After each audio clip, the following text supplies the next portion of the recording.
పాండవులు ఆ రాక్షసుడిని గుర్తించలేకపోయారు. పాండవుల దారిలో వాడు మైనాక పర్వతంలాగా అడ్డుగా ఉన్నాడు, పెద్ద పర్వతంలాగా ఉన్నాడు. పర్వతం అనుకున్నారు వీళ్ళు, మనవాళ్ళు 5 మంది. ఎక్కిపోదామని చూస్తున్నారంతా. అటువంటి రాక్షసుడిని ద్రౌపది ఎప్పుడూ చూడలేదట. ఎంతో భయపడిందట. కళ్ళు మూసుకుంది. ఆమె చల్లాచెదరైన కేశాలతో ఉంది. ఆమె 5 పర్వతాల మధ్యలో ఉన్న నదిలాగా పాండవుల మధ్యలో ఉంది. ఏ పక్కకు పోవాలో తెలియలేదు. భయపడుతూ వణికిపోతూ ఉంది. ఆమె మూర్ఛపోతుండగా పాండవులు ఆమెను పట్టుకున్నారు. వెంటనే అక్కడ భయంకరమైన రాక్షసమాయ ప్రకటమైంది. దాన్ని ధౌమ్య మహర్షి గమనించి వెంటనే రాక్షసమాయ తొలగిపోయే మంత్రాలను, రక్షోఘ్న మంత్రాలను చదివాడు. పాండవులు చూస్తూ ఉండగా ఆ మాయను నాశనం చేశాడు. మాయ నశించగానే పాండవులకు క్రూరుడైన రాక్షసుడు కనిపించాడు. అప్పుడు ఎప్పుడు ఈ ధౌమ్యుడు మంత్రాలతో ఆ మాయ మీద చల్లాడో అప్పుడు వాడి యొక్క మాయ అంతా మాయమైపోయింది. మాయమైపోయింది. నిజమైన రాక్షసుడు కనపడ్డాడు. అసలు దాన్ని చూసి పాపం ద్రౌపది మూర్ఛపోయింది కూడా. ఆ సమయంలో ధర్మరాజు వాడితో ఇలా అన్నాడు, ఎవరయ్యా నువ్వు? ఎవడికి సంబంధించిన వాడవయ్యా నువ్వు? ఏం కావాలో చెప్పు అని అడిగాడు. అప్పుడు ఆ రాక్షసుడు ధర్మరాజుతో, నేను బకాసురుడి సోదరుణ్ణి. నా పేరు కిర్మీరుడు. ఇది నా వనం. నేను ఇక్కడ ఉంటున్నాను. ఇక్కడికి వచ్చే మనుష్యులందరూ నా ఆహారం. కనుక ఇప్పుడు మీరు నాకు ఆహారం. ఇంతకీ మీరెవరు? నాకు ఆహారంగా మీరే స్వయంగా నా దగ్గరికి వచ్చారు. మిమ్మల్ని అందరినీ యుద్ధంలో గెలుస్తాను, హాయిగా తినేస్తాను అని అరిచాడు. దుర్మార్గుడైన ఆ రాక్షసుడి మాటలు విని ధర్మరాజు ఇలా చెప్పాడు, నేను పాండురాజు కుమారుణ్ణి. నా పేరు ధర్మరాజు. ఈ పేరు నువ్వు వినే ఉంటావు. రాజ్యం కోల్పోయి సోదరులతో కలిసి వనవాసం చేయాలని ఈ ఘోరమైన కామ్యక వనంలోకి అడుగు పెట్టానన్నాడు. అప్పుడు కిర్మీరుడు ధర్మరాజుతో, ఆహా, ఏమి నా అదృష్టం! ఈరోజు ఎవరి ముఖం చూశానో నాకు మంచి జరిగింది. నా అదృష్టం వల్ల నా మనసులోని కోరికను దేవతలే తీర్చారు. ఇప్పుడు భీముణ్ణి చంపేద్దామా తినేద్దామా అని నేను ఎదురు చూస్తూ ఉన్నాను. అబ్బా, ఆ భీముడు ఎంత బాగున్నాడు! ఎంత లావుగా పొడవుగా ఉన్నాడు! ఓహోహోహో! ఆయుధాన్ని కూడా సిద్ధం చేసుకొని ఉన్నాను. భీముడి కోసమై ఈ భూమిపై తిరుగుతూ ఉన్నా నేను. కానీ నాకు భీముడు కనిపించలేదు. భీముడే నా సోదరుణ్ణి చంపాడు. ఇప్పుడు చాలా కాలం తర్వాత నా అదృష్టం కొద్దీ భీముడు నా దగ్గరికే వచ్చి నా చేతికి చిక్కాడు. నా ప్రియమైన సోదరుడు బకాసురుడు ఏకచక్రపురంలో, అక్కడికి ఈ భీముడు ఒక కపట బ్రాహ్మణి వేషంలో వెళ్ళి నా సోదరుణ్ణి చంపేశాడు. వాడికి తెచ్చింది అన్నమంతా తినేశాడు. ఏంటో ఇప్పుడు అంతట్లో ఆ రోజు నుంచి నేను చూస్తున్నా. అందరికీ తెలుసు నేను ఎతుకుతున్నా భీముడిని అని. ఎక్కడా కనపడలేదు. అంతేకాదు, ఈ భీముడు మరొక ఘోరమైన తప్పు కూడా చేశాడు. నాకు ఇష్టమైన వాడు, నాతో హాయిగా తిరిగేవాడు, నా మిత్రుడైనటువంటి హిడంబాసురుణ్ణి చంపేశాడు. వాడిని చంపేశాడు. పైగా ఈ దుర్మార్గుడు అతని సోదరి అయిన హిడంబను అపహరించాడు. హిడంబ మనస్సును మార్చేశాడు. ఆవిడ రాక్షసుగా ఉండేది దేవతలాగా తయారైపోయింది. ఈరోజు భీముడు అంతు చూస్తాను. భీముడు పని పడతాను. ఈ వనంలోకి ఎవరూ ప్రవేశించలేరు. అలాంటిది మీరు మూర్ఖుడైనటువంటి భీముడు రాత్రి సమయంలో ఇక్కడికి వచ్చారు. నా దగ్గరికే వచ్చారు మీరు. అది మేము తిరిగే సమయంలోనే వచ్చాడు. నేను చాలా కాలం నుండి భీముడి మీద శత్రుత్వాన్ని కలిగి ఉన్నాను. ఇప్పుడు ఈ రోజున నా పగను తీర్చుకుంటాను అని ఈ భీముడి యొక్క రక్తంతో నా సోదరుడైన బకుడికి తర్పణాలు చేస్తాను. రాక్షస కంటకుడైనటువంటి ఈ భీముడిని చంపి ఈరోజే నా సోదరుడికి రుణం, నా స్నేహితుడికి రుణము తీర్చుకుంటాను. అప్పుడే మనశ్శాంతిని పొందుతాను. ఓ ధర్మరాజా, బకాసురుడు ఈ భీముడిని వదిలిపెట్టాడు, నేను మాత్రం వదిలిపెట్టను. ఈరోజు బకాసురుడి సోదరుడైన నేను నీ కళ్ళ ఎదుటే ఈ భీముణ్ణి తినేస్తాను. నీ కళ్ళ ఎదుటే ఈ భీముణ్ణి తినేస్తాను.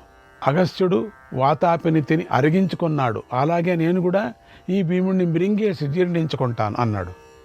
ఈ మాటలు విని ధర్మరాజు, ఓ రాక్షసాదమా, నీ కోరిక తీరదు, నువ్వు అనుకున్నట్లు జరగదు, నా మాట నిజం అని బెదిరించాడు. తర్వాత భీముడు కోపించి ఎంతో వేగంగా ఒక పెద్ద చెట్టును పెకిలించి దాని ఆకులు రాల్చేశాడు. అలాగే అర్జునుడు వేగంగా తన గాంధీవానికి నారిగట్టి యుద్ధానికి సిద్ధమయ్యాడు.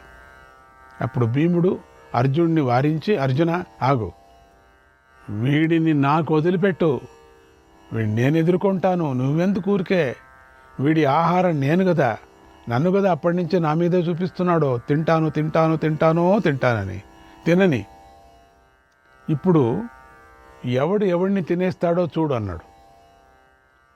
ఎంతో కోపంతో తన నడుముకు వస్త్రాన్ని బిగించాడు. ఆ రాక్షసుడు చేతితో మెలక తిప్పాడు మెల్లగా. అప్పుడు వాడు అడవిలోకి పారిపోయాడు, బాధ తట్టుకోలేక. బతికితేనో అని భీముడు వృక్షాన్ని పట్టుకొని వాడి వెంట పరిగెత్తాడు. ఇంద్రుడు వజ్రాయుధాన్ని విరిసినట్లుగా భీముడు తన చేతిలో ఉన్న చెట్టును వాడి మీదకు విసిరేశాడు. అయినా వాడు చలించలేదు. వాడు వెనక్కు తిరిగి ఒక కట్టెను భీముడి మీదకు విసిరాడు. భీముడు దాన్ని ఎడమ కాలితో తన్నాడు. అది వెళ్ళి మళ్ళీ వాడి మీదే పడింది. తర్వాత కిర్మీరుడు ఒక చెట్టుని పీకి భీముడి మీదకు పరిగెత్తాడు. అప్పుడు వారి మధ్య భయంకరమైన యుద్ధం జరిగింది. ఆ యుద్ధం వాలి సుగ్రీవుల యుద్ధంలాగా సాగింది. ఇద్దరూ చెట్లతో కొట్టుకున్నారు. అప్పుడు వారి శిరస్సుల మీద పడ్డ చెట్లు ముక్కలు ముక్కలుగా విరిగిపోతున్నాయి. తర్వాత ఆ రాక్షసుడు భీముడి మీదకు పెద్ద శిలను విసిరాడు. దానికి భీముడు చలించలేదు, కదల్లేదు. అందుకు రాక్షసుడు కోపించి భీముడి మీదకు పరిగెత్తాడు. భీముడు కూడా కోపించాడు. రాక్షసుడు ఎదురుగా వెళ్ళి వాణ్ణి పట్టుకున్నాడు. ఇద్దరూ ఒకరినొకరు గట్టిగా పట్టుకొని యుద్ధం చేసుకున్నారు. కుస్తీలు పట్టారు ఇద్దరు. ఇప్పుడు ఆంబోతులు కొట్టుకున్నట్లుగా కొట్టుకున్నారు. దడ బడ దడ బడ. పెద్ద పెద్ద ఆంబోతులు కొట్టుకుంటే అట్లా కొట్టుకున్నారు. పెద్ద పులులు కొట్టుకున్నట్లుగా కొట్టుకున్నారు. అలా వారి యుద్ధం భయంకరంగా సాగుతూ ఉంటే దుర్యోధనుడి చేతిలో అవమానాన్ని పొందిన ద్రౌపదికి కోపం వచ్చి భీముడిని చూసింది. భీముడు ఆమె సైగను గమనించాడు. వెంటనే విజృంభించాడు. తన చేతులతో ఆ రాక్షసుణ్ణి గట్టిగా పట్టేసుకున్నాడు. అప్పుడు ఇంకా కోపం వెళ్ళలే. ద్రౌపదికి కోపమే ఉంది, ఇంకా వాడి మీద కోపం ఉంది కదా, అప్పుడేం చేయలేకపోయినారు. ఇప్పుడు ఆ కోపం ఇక్కడ చూపిస్తుంది, పట్టుకొని పిసుకు వాడిని అని. వాడు కూడా భీముని పట్టుకున్నాడు. కానీ వాడి పట్టు సడలిపోయింది. భీముడి పట్టు బిగిసిపోయింది. భీముడు వాడిని పట్టుకొని గిరిగిరా తిప్పేసి దూరంగా విసిరాడు. తర్వాత వారిద్దరూ భుజాలతో గుద్దుకొని పర్వతాల్లాగా పడ్డారు. అప్పుడు ఘోరమైన శబ్దం వెలువడింది. వెంటనే భీముడు లేచి ఆ రాక్షసుడి నడుమును పట్టుకొని పైకి లేపి మళ్ళీ గిరిగిరా తిప్పి నేలకు విసిరాడు. రాక్షసుడు భీముని పట్టుకోవాలని ముందుకు దూకి ప్రయత్నించాడు కానీ కాలేదు. కానీ భీముడు అతడికి అందుకోకుండా అటు ఇటు అటు అటు తిరుగుతున్నాడు. తర్వాత ఆ రాక్షసుడు అలసిపోవడాన్ని భీముడు గమనించాడు. అప్పుడు పశువును త్రాడుతో బంధించినట్లుగా భీముడు ఆ రాక్షసుడిని తన చేతులతో బంధించాడు. బిగ్గరంగా అరుస్తూ వాడిని మళ్ళీ పైకెత్తి చాలాసేపు గిరగిరా తిప్పాడు. రాక్షసుడు అచేతనుడైపోయాడు, మరణావస్థకు చేరిపోయాడు. అప్పుడు వాడిని క్రింద పడేసి పశువును మర్దించినట్లుగా మర్దించాడు. వాడి కటి ప్రదేశం మీద కూర్చొని మోకాలుతో గట్టిగా పొడిచాడు. తర్వాత చేతులతో కంఠాన్ని నొక్కాడు. అంతే, వాడి శరీర అవయవాలన్నీ శిథిలమైపోయాయి. కనుగురుడ్లు తిరిగి పడ్డాయి. వాడిని నేలపై తిప్పుతూ భీముడు ఇలా అన్నాడు, ఒరి పాపి, నువ్వు కూడా యముడి ఇంటికి వెళ్ళు. అక్కడ ఉన్న బకుడు హిడంబిలా కూర్చొని ఏడ్చు అని కోపంగా అరిచాడు. ఆ రాక్షసుడు ప్రాణాలు విడిచిపెట్టాడు. ఇలా భీముడు ఆ రాక్షసుడిని చంపగానే ద్రౌపది, పాండవులు భీముడిని మెచ్చుకున్నారు. అనంతరం వాళ్ళు అక్కడి నుంచి ద్వైతవనానికి వెళ్ళారు. ఓ ధృతరాష్ట్ర మహారాజా, ఈ యుద్ధం ఇంకా దండిగుంది, నేను చెప్పలేను అని అంటూ ధర్మరాజు మాట మీద ఇలా భీముడు కిరిమీరుణ్ణి సంహరించాడు. ఆ వనంలో ఎలాంటి ఆటంకాలు లేకుండా చేశాడు. ఆ కిరిమీరుడి నుంచి అందరూ కష్టపడేవాళ్ళు, కానీ ఆ వనం చాలా మంచిది. ఇప్పుడు బాగా ఆటంకాలు లేకుండా ఉన్నారు. ధర్మరాజు ఇలా వనంలో ఎలాంటి ఇబ్బందులు లేకుండా చేసుకున్నాడు. తర్వాత ఆ వనంలోకి ద్రౌపదితో కలిసి ఆ వీరులందరూ ఎంతో ఆనందంగా ప్రవేశించారు, అక్కడ నివసించారు. తర్వాత అందరూ ద్రౌపదిని ఊరడిస్తూ ఆనందింపజేశారు. భీముణ్ణి మెచ్చుకున్నారు. నేను వెళుతూ దారిలో భీముణ్ణి బలం మరణించి పడి ఉన్న ఆ రాక్షసుని కూడా చూశాను. అక్కడి బ్రాహ్మణులు చెబుతూ ఉండగా భీముడు చేసిన ఈ గొప్ప సాహసాన్ని విన్నాను అన్నాడు విదురుడు.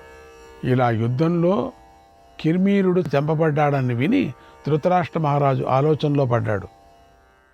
దుఃఖంతో దీర్ఘంగా నిట్టూర్చాడు. అంటే ఆ నిట్టూర్చాడంటే అయ్యో అనుకున్నాడు. శ్రీకృష్ణాయ పరమాత్మనే నమః. 12వ అధ్యాయం. భోజ, వృష్టి, అందక వంశీయులకు పాండవులు అడవులకు వెళ్ళారని తెలిసింది. చాలామంది నిదానంగా పాండవులు వీళ్ళంతా కూడా వెళ్ళారు. అప్పుడు తెలిసింది చాలామందికి, తొందరగా తెలియలేదు. వారు ఎంతో బాధపడుతూ భోజ వృష్టియులకు వాళ్ళకి కూడా తెలియదు. పాండవులను వెళ్ళి కలుసుకున్నారు. బంధువైన దృష్టద్యుమ్నుడు పాండవుల వద్దకు వచ్చాడు. చేదీరాజైన దృష్టకేతు వచ్చాడు. కేకేయ రాజకుమారులు, సోదరులు అందరూ వచ్చారు. అందరూ కోపంతోనూ అసహనంతోనూ ఉన్నారు. ధృతరాష్ట్ర కుమారులను నిందిస్తూ ఉన్నారు. రాజులందరూ కృష్ణుణ్ణి ముందు పెట్టుకొని పాండవుల దగ్గరికి వెళ్ళారు. ధర్మరాజు చుట్టూ చేరారు. ఆ రాజులు ఎంతో దుఃఖంతో ఇప్పుడు మేమేం చేయాలో చెప్పండి అని అడిగారు. అప్పుడు కృష్ణుడు బాధపడుతూ ధర్మరాజుతో ఇలా అన్నాడు, దుర్యోధనస్య కర్ణస్య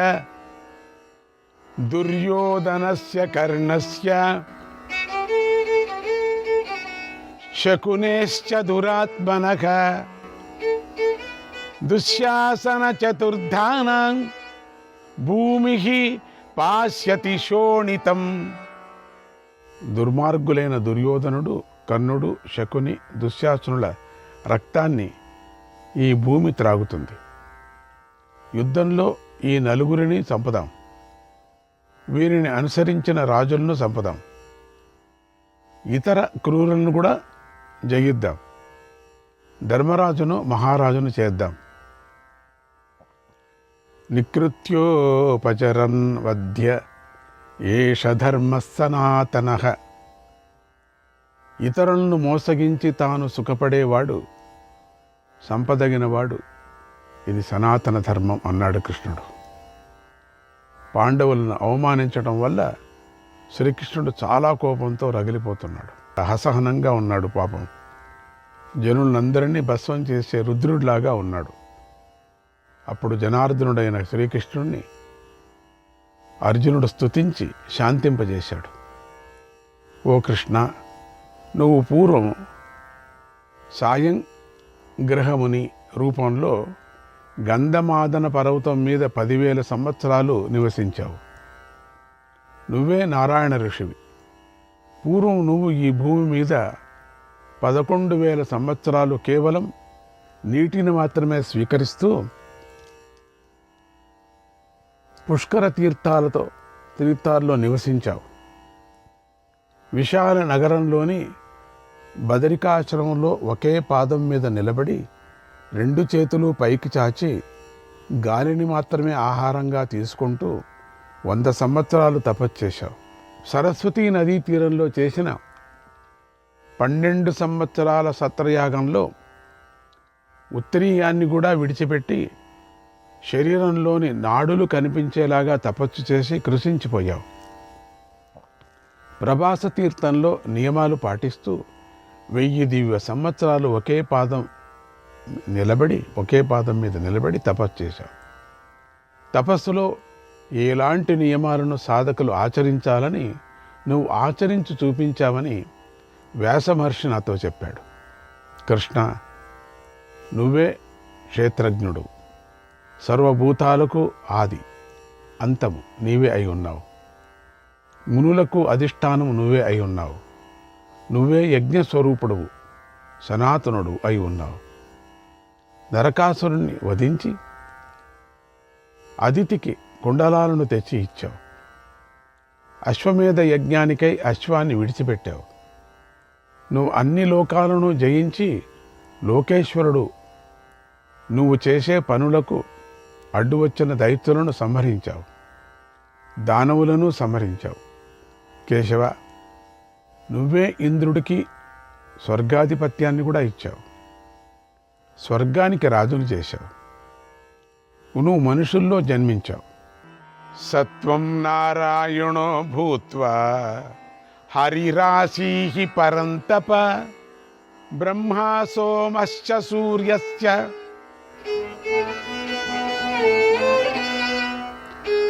ధర్మోదాత యమో నలగ వాయుర్వైశ్రవణో రుద్రక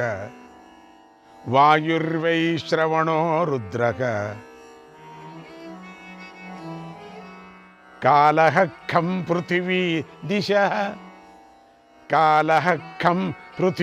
దిశః అజశ్చరాచర గురుః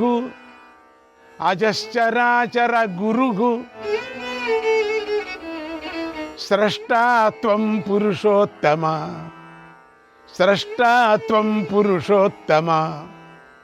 ఓ పరంతప, పురుషోత్తమ, నువ్వు నారాయణుడు విష్ణువుగా ప్రకటమయ్యావు. బ్రహ్మ, సూర్యుడు, చంద్రుడు, ధర్మం, దాత, యముడు, అగ్ని, వాయువు, కుబేరుడు, రుద్రుడు, కాలం, ఆకాశం, పృథ్వీ, దిక్కులు, చరాచర గురువైన సృష్టికర్త అజుడు నువ్వే అయి ఉన్నావు. ఓ మధుసూదన, నువ్వే చైత్ర రథం వనంలో అనేక యజ్ఞాలు చేశావు. దేవతలకు నువ్వు శిరోమణి వంటివాడు, గొప్ప తేజస్సు కలవాడు. అందరూ చేరవలసిన ఉత్కృష్టమైన గొప్ప స్థానం నీవే అయి ఉన్నావు. నువ్వు చేసిన ఒక్కొక్క యజ్ఞంలోనూ 1,000,000 స్వర్ణ ముద్రికలను దక్షిణగా ఇచ్చావు. నువ్వు అదితికి పుత్రుడిగా జన్మించావు. ఇంద్రుడికి తమ్ముడయ్యావు. విష్ణు అనే పేరుతో ప్రసిద్ధికెక్కావు. కృష్ణ, వామనావతార సమయంలో నువ్వు బాలుడివై స్వర్గలోకాన్ని ఆక్రమించావు, అంతరిక్షాన్ని ఆక్రమించావు, భూలోకాన్ని ఆక్రమించావు. 3 అడుగులు వేసి 3 లోకాలను ఆక్రమించావు. నీ తేజస్సుతో స్వర్గాన్ని అంతరిక్షాన్ని ప్రకాశింపజేస్తున్నావు. సూర్యుడి రథంపై ఉండి సూర్యుడిని ప్రకాశింపజేస్తున్నావు. అనేక వేల జన్మలెత్తావు. ఆయా జన్మల్లో పుట్టిన 100 మంది రాక్షసులను సంహరించావు. మురాసురుడు వేసినటువంటి లోహమయ పాశాలను త్రెంచేశావు. శ్రీకృష్ణాయ పరమాత్మనే నమః.